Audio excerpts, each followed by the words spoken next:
আসসালামু আলাইকুম।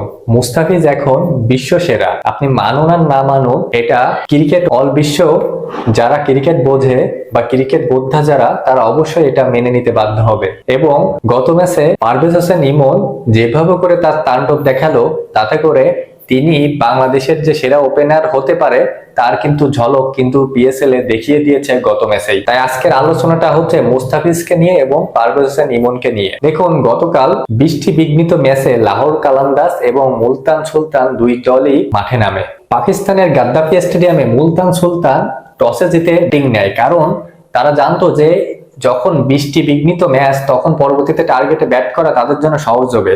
কিন্তু কিসের কি, দুই ওপেনার যেভাবে করে তাণ্ডব সৃষ্টি করলো সেটা মাইন্ড ব্লোয়িং। আমাদের পারভেজ হোসেন ইমন এবং সাথে পাকিস্তানি আরেক ওপেনার মোহাম্মদ নাইম কি অসাধারণ করলো। তারা যেভাবে করে তাণ্ডব সৃষ্টি করলো, প্রথমে পারভেজ হোসেন ইমন একটু স্লো খেললেও, একটু ধীরে খেললেও ম্যাচের যখন থার্ড ওভার তখন থেকে মোহাম্মদ নওয়াজের করা প্রথম ওভার থেকে যেভাবে করে তিনি ছয়ের বন্যা বইয়ে দেওয়া শুরু করলো, সেই যে শুরু তার তাণ্ডব, সেই তাণ্ডব আর কিন্তু থামেনি। যতক্ষণ ক্রিজে ছিলেন ততক্ষণ এই তাণ্ডব তিনি ধরে রেখেছেন। পারভেজ হোসেন ইমন এর আগের দুই ম্যাচ মোটেও ভালো করতে পারেনি, কিন্তু বল এবং রানের সামঞ্জস্য প্রায় একই রকম ছিল। ওই 12 বলে 13 বা 14 বলে 13 এমন একটা রান করেছেন, কিন্তু তার ভিতরে যে ক্যাপাবিলিটি আছে এবং তার ভিতরে যে একটা দারুণ প্রতিভাময় ব্যাপার আছে, সেটা কিন্তু আজকের ম্যাচে প্রকাশ পেয়েছে। এবং তার যোগ্য পজিশন যে ওপেনিং পজিশন, সেটা কিন্তু তিনি প্রকাশ করেছেন। এর আগের যে দুই ম্যাচ খেলেছেন সেখানে কিন্তু তিনি মিডল অর্ডার ব্যাটসম্যান হিসেবে খেলেছেন এবং নিজেকে মোটেও মেলে ধরতে পারেননি। এবং আজকে ওপেনিং হিসেবে না নেমেই যেভাবে করে তিনি ফ্লুয়েন্টলি ব্যাট করেছেন এবং যেভাবে করে নিজের প্রতিভাকে প্রকাশ করেছেন, সেটা ছিল দেখার মতো। এবং তিনি আজকে করেছেন 15 ওভারে 45 রানের ঝোড়ো ইনিংস, 2টা 4-এর সাথে 5টা 6। লাহোর কালান্দার্সের হয়ে সব থেকে বেশি স্ট্রাইক রেট আমাদের পারভেজ হোসেন ইমনের, 236.84 পারভেজ হোসেন ইমনের স্ট্রাইক রেট। কি দুর্দান্ত ব্যাটিং করেছেন এই পারভেজ হোসেন ইমন। কি বললাম, মোহাম্মদ নওয়াজের ওই ওভার থেকে শুরু করে এরপরে যারাই এসেছে তাদেরই তাণ্ডব সৃষ্টি করেছেন এই পারভেজ হোসেন ইমন। এবং পারভেজ হোসেন ইমনের আজকের ব্যাটিংটা দেখে মনে হচ্ছিল যেন আমরা যে পারভেজ হোসেন ইমনকে চিনি সেটাই আজকে তিনি প্রতিফলিত করেছে। এবং আমার কাছে যেটা মনে হচ্ছে যে লাহোর কালান্দার্সে তিনি যতদিন থাকবেন ততদিন তাকে ওই ওপেনিং পজিশনটাই তাকে দেওয়া হবে।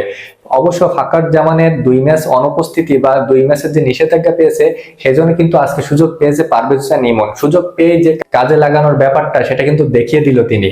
পরবর্তীতে তিনি যদি মিডল অর্ডারে যদি খেলেন, তাও যদি ফ্লপ করেন, তাহলে কিন্তু তাকে দোষ দেওয়া যাবে না, কারণ তিনি কিন্তু প্রকৃত ওপেনার ব্যাটসম্যান। এবার আসুন মুস্তাফিজুর রহমানকে নিয়ে। তাকে যে বিশ্লেষণ করব, সেই বিশ্লেষণের ভাষা কিন্তু আমার ভিতরে ওইভাবে নাই, কারণ তিনি যে মাপের বলার, যে মাপের একজন ফাস্ট বলার এবং ফাস্ট বোলিংটাকে যে লেভেলে নিয়ে গিয়েছে, তিনি যে উচ্চতায় নিয়ে গিয়েছে, সেটা কিন্তু এখন বিশ্বের ভিতরে বিরল। এবং কাটার, স্লোয়ার এবং মুস্তাফিজ স্পেশাল যে বলগুলো তিনি করেন এবং যে বলগুলোতে তিনি ধোঁকা দেন প্লেয়ারদের, সেটা কিন্তু দুর্দান্ত।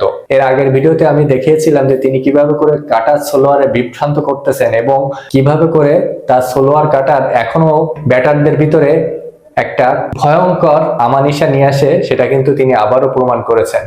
এবং গত ম্যাচে তিনি একটু রান খেলেও তিনি যে দান্ত 2টা উইকেট নিয়েছেন এবং তিনি যেভাবে করে বল করে ব্যাটারদের বিভ্রান্ত করেছেন, সেটা কিন্তু দারুণ লেগেছে আমার কাছে।